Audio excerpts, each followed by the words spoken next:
யார் அந்த மங்கேஷ் யாதவ் ஆர்சிபி எடுத்திருக்காங்க 5.2 crores. ஸோ டெஃபினட்டாக நல்ல பையன் தான் சொல்லி ஆகணும். பிகாஸ் ரிப்பீட்டட் யாக்கர்ஸ் அவனால் நெயில் பண்ண முடியும். தென் பார்த்தீங்கன்னா சையத் முஸ்தக் அலி ட்ராஃபிலுமே நல்ல பர்ஃபார்மன்ஸ் கொடுத்துருக்காரு. ஸோ எம்பிஐ சேர்ந்தவர். குவாலியர் சீட்டாஸ் என்ற டீமுக்கு தான் எம்பி T20 லீக்ல தி சேம் ரஜத் பட்டிதார் கேப்டன்சிக்கில் தான் ஆடி இருக்காரு. தென் ஆர்சிபி எல்லா பிளேயர்ஸுமே நல்லா தான் எடுத்திருக்காங்க. பிகாஸ் வீகானா இருக்கட்டும், கனிஷ் சௌஹானா இருக்கட்டும், இப்போ ரீசெண்டாக நடந்துட்டு இருக்க under nineteen Asia cup along with Vaibhav Suryavanshi ஆடிட்டு தான் இருக்காங்க. எஸ்பெஷலி கனிஷ் சௌஹான் பார்த்தீங்கன்னா பேட்டிங்லேயும் சரி பவுலிங்லேயும் சரி ரெண்டுலையுமே கான்ட்ரிபியூட் பண்ணிட்டு இருக்காரு.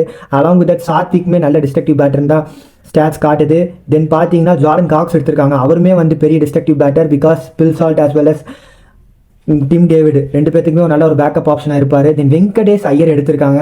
அந்த ப்ரைஸ்க்கு வந்து டெஃபினட்டாக ரியலி ஒர்த் இட் இருந்தால் சொல்லி ஆகணும். பிகாஸ் தேவதத் படிக்கல் வந்து இன்ஜுரி ப்ரோனால வெங்கடேஷ் ஐயர் மாதிரி ஒரு பேட்டர் வந்து at number 3 as well as நம்ம இப்போ ஆர்சிபி பார்த்தீங்கன்னா ரொமாரியோ செப்போடையே கூட வெளியே உட்கார ஆட வச்சுட்டு அவர் வெங்கடேஷ் ஐயரை உள்ளே ஆட வைக்கலாம். ஸோ அதுவுமே நல்ல பையன் தான் சொல்லி ஆகணும்.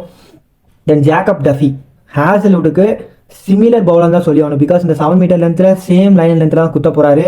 பால் ஸ்விங் கண்டிஷனாக மாட்டுச்சுன்னா ஹேசல்வுட், புவி, டஃபி 3 பேருமே ஆப்போனன்ட் டீம் வந்து ரொம்ப கஷ்டப்படுவாங்க. பிகாஸ் 3 பேருமே அந்த 7 மீட்டர்ஸ் லென்த்தில் தான் பால் குத்துவாங்க. பால் ஸ்விங் ஆச்சுன்னா in swinger as well as out swinger power பிளேலேயே முக்கால்வாசி கேம் முடிஞ்சிடும். ஸோ ஆர்சிபியோட பைஸ் இது வந்து ரேட்டிங் பெருசாக நான் கொடுக்க முடியாது. பட் டெஃபினெட்லி எல்லாருமே குட் பிக்குன்னு தான் சொல்லி ஆகணும்.